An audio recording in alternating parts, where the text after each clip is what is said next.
Just laid a beautiful deuce in the ground. Thank you very much. Beautiful for me, maybe not beautiful for you, but good to have a second sizable bowel movement. Good to get her done and get her done here. It's a good timing. Follow the right path, obviously. Listen to the eagles go off. See, they're happy for me. I've achieved a sort of equilibrium.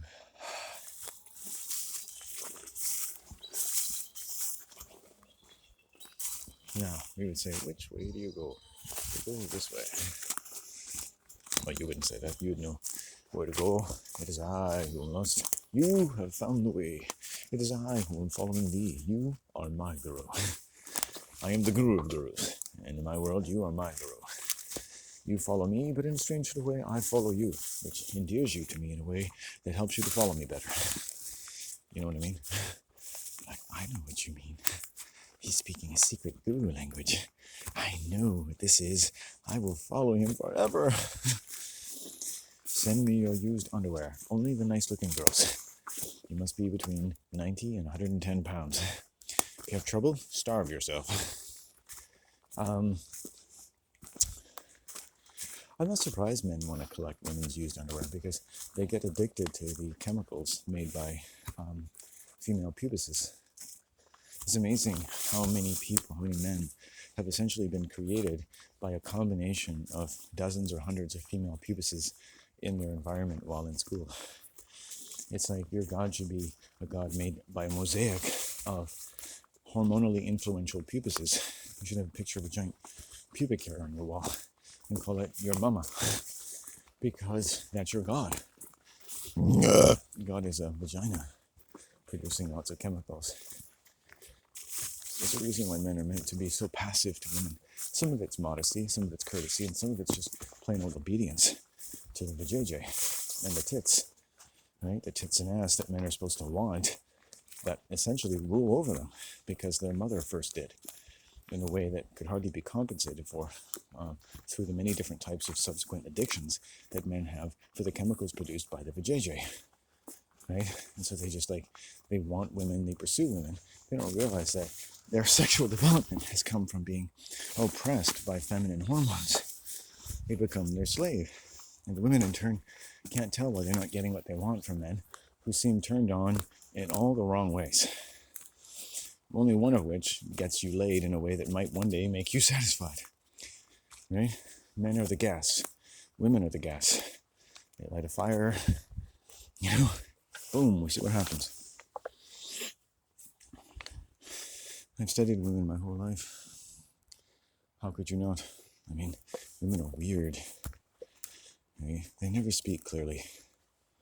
Like a woman I meet on the trail, and they have these 3-letter names, It's like, there's nothing clear about her. I don't like seeing her.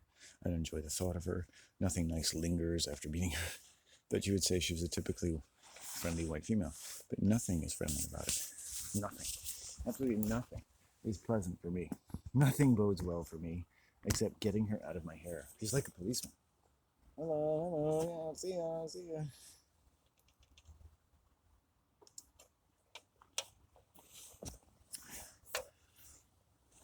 She's attached magical thinking to me.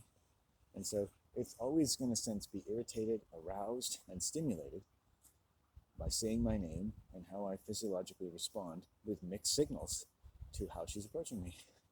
And she's going to continually be attracted both to the distress that she's forming and the forced emulation of the demands placed upon me by her excited personality complex. It's a form of stalking in a normal sense of like, it doesn't have to be intentional or cautious. You just look at the effect, you look at the conditions, you look at the patterns of behavior, and you go, this is not good.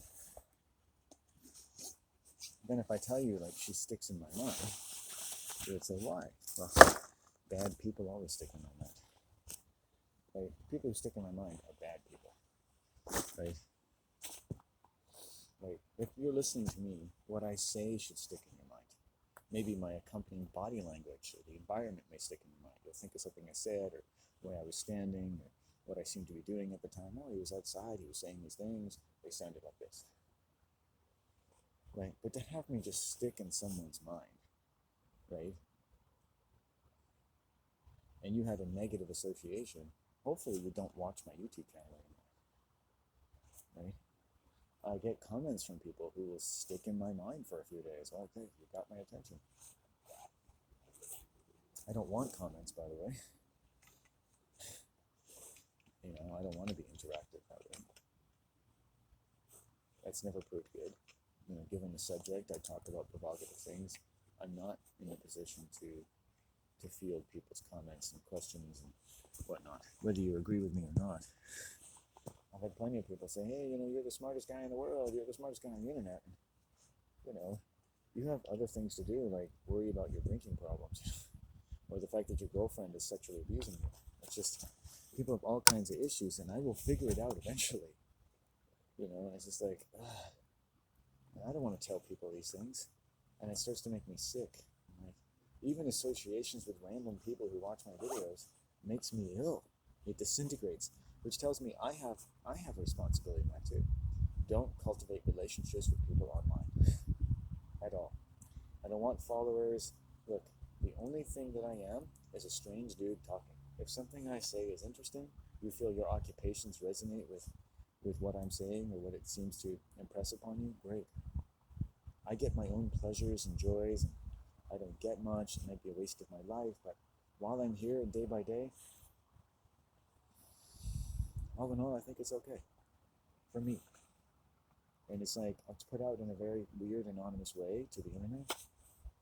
Such as my relationship with the world around me, you could say, or it's innocuous in the sense that you can take it or leave it. I'm not forming a cult. I don't have a website. I have a blog, but it doesn't really matter. And it's just like, most people, I think, just watch randomly, like, once in a while.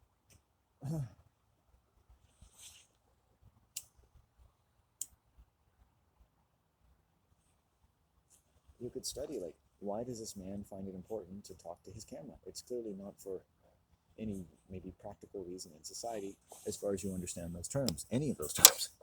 Okay, why am I talking to this camera? You know, my mom gave me this tablet. It wasn't my primary tablet. The primary is in here, but it has to go through all weather, so they don't always retain their full function. I'm outside every day of the year. It could be raining, snowing, windy. I'm still making videos. I'm still walking around. Break it down. I'm exercising, talking. Whether you like the content per se, that's fine. There's the huge intellectual output. It could be intellectual garbage. It could be intellectual gold. It could be nothing. It could be everything. Who knows, right? I'm using my mind, using my voice. It takes work. I get tired. I get as much tired from talking and thinking as I do from walking around. I took a good shit. Yay! What does that tell me? It tells me everything. What comes out of my ass, when and what it feels like, and what's going on in my life is better than going to the doctor, man. That's how close I am to my own asshole. Fuck, I love it. I've taken to picking up bits of moss. I don't use leaves anymore. Moss is the best fucking thing to wipe your ass with. And you might say, dude, you're stupid. Like, you weren't using moss? Well, I could have take it, leave it. It's like I was kind of whenever was available. I'd scrub it up off the ground, you know, a dry leaf, a wet leaf. I find that moss is the most comfortable for my asshole. The worst day is when I was on the beach outside this expensive estate, and this man had just told me how expensive and vast it was. And then I took a shit on his lawn. The beach, I should say, outside his lawn. And it was stinky. It was like so stinky. And I was in public. You know, someone could have seen me anytime. And I wiped my ass with seaweed, which had some like sand and rocks in it. My ass wasn't happy. I spent the rest of the day taking care of my ass, but I learned how to take care of my ass. Found a place to take my pants down, find some moss, re-wipe it.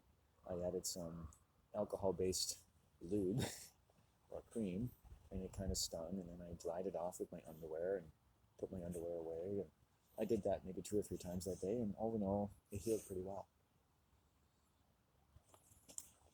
My ass had sustained a mild irritation. It's usually more mild than you think it is because it hurts, and that's the thing, it hurts, and it's uncomfortable. And if I have an uncomfortable asshole, it's like, that ruins my whole day, really. It's kind of like, shit. You know, it's like anything can be injured, even your ass. And so I have to quiet it down. I have to deal with it. I was dealing with it and came out of these woods, and there was a city vehicle. And I'm guessing, no doubt, a local who saw me coming into the area must have immediately picked up the phone, because that's how they are. Luckily, he didn't get out of his car, and he just drove away. He's like, oh, some guy's just taking a piss or a shit or something. I'm sure that's all they thought. The people around here, the white people, men and women, they have nothing else to do.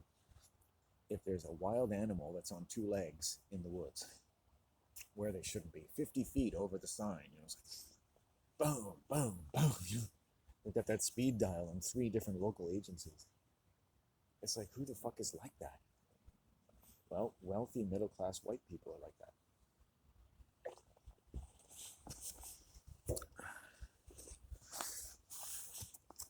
Unfortunately. And you sort of just expect it. And it's like, you know, there's a time limit to how long I could stand there. And I got it done, and I left, and it was okay. Oh, coffee's falling over today. I'm not hugely hungry, but I should eat. And then we'll head home. I think it's probably about 1 o'clock right now. 12:30 maybe. So that's good. Good beans. So another interesting part of my life. When it's warming up a little bit, so it's kind of like summer now. The early stages of summer, the dawn of summer. Kind of like, the dawn is kind of cold, right? But you know the summer is coming up. And so temperature is a big deal. And pinto beans and quinoa with other things.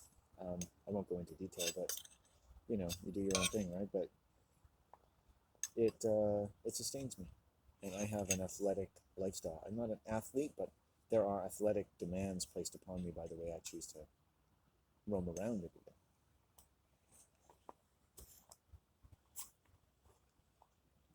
So I can never speak highly about beans without going, you know, it's just for me, because people don't like beans. You know, it's not a food a lot of people really take to, and I understand that. It works for me. You know, I can't tell you other human bodies how to operate, but the protein profile of this is just, it's been there for me for, you know, almost 20 years now.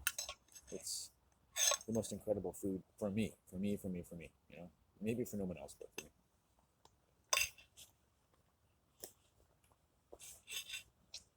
Yeah. It's not the tastiest thing in the world. It's not like steak and, you know, sour cream on a potato, or, you know, good beverage of choice and nice company, and, you know, what have you, or a juicy lobster with oil and salt. But you could add those things to this, and, you know, I would, you know, but it's a utility thing. It's better than most U.S. Army rations. You know, the Army should use this. The soldiers be like, fuck, dude, what awesome dude do we have to thank for this? And I'll be like, hey guys, I'm Landon. I'm talking to the Armed Forces of America. Just want to say, the producers told me I could be a crazy civilian and you wouldn't arrest me, so I just want to say to the U.S. Army, not because I hate you, because that's just something cool to do. And some of you will be split down the middle, like, hey, that's weird and freaky, dude. And others will be like, arrest that fucker. That's disrespectful to the American people. We rape people like you. No, shh, shh. I imagine if I was talking to the entire army of the United States, they're generally just,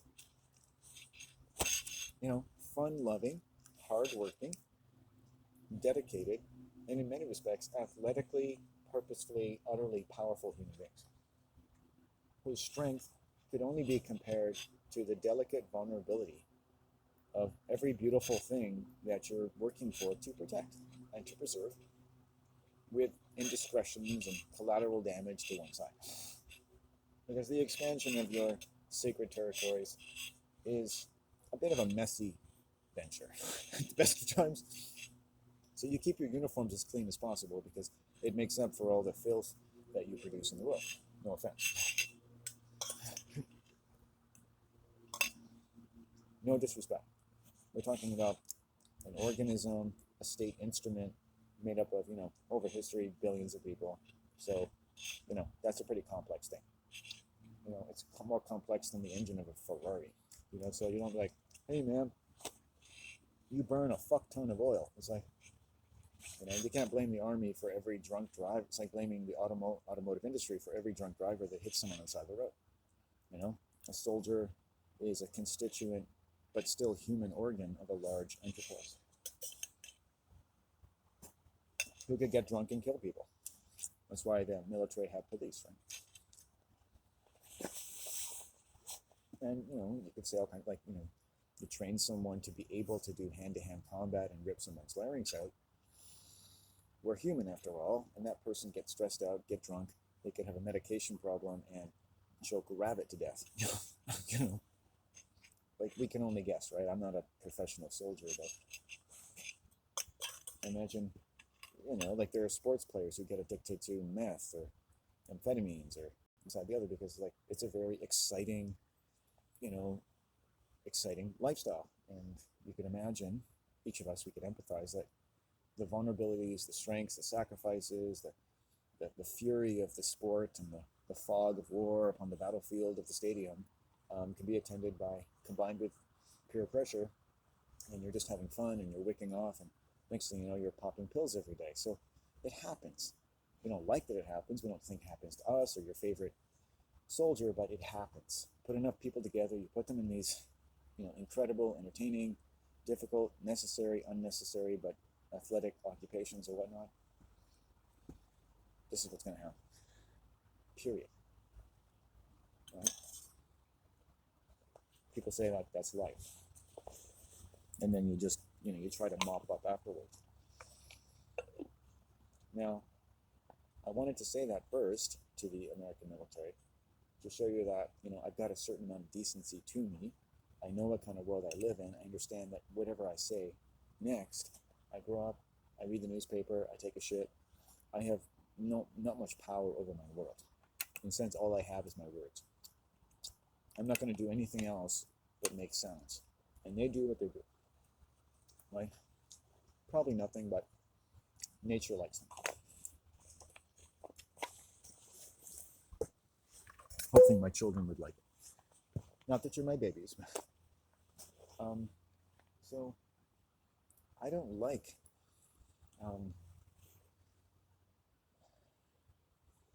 if I consult my nervous system as a child, which of course complicated and blurry and may not be taken as like you don't think about like things you felt when you were 12 years old because you're talking to one boy and you make your mind up about how everyone who plays lacrosse is an aggressive person. But I'm going to just give you the plain unedited version that throughout my life what I have learned, what I feel I've learned or taught myself to observe or gained a persuasive interest in seeing things this way based on what's going on inside me and outside me and all the confusion that could intervene in that very difficult process. And simple and trivial as it might be day by day as you get older, it adds up to some powerful judgment. And maybe all of it's just a story of your experience of living in the world, and it's no more powerful or accurate than that. Or it could be persuasive for other people to listen to it and say, your story really resonates. Or your story really is, a dead end for me because I think that's just personal to you and that doesn't speak to me at all because I like this, that, and the other. Letting your story be persuasive would be like saying that because, cars sometimes break down that you should never drive a car. Some people don't like certain cars.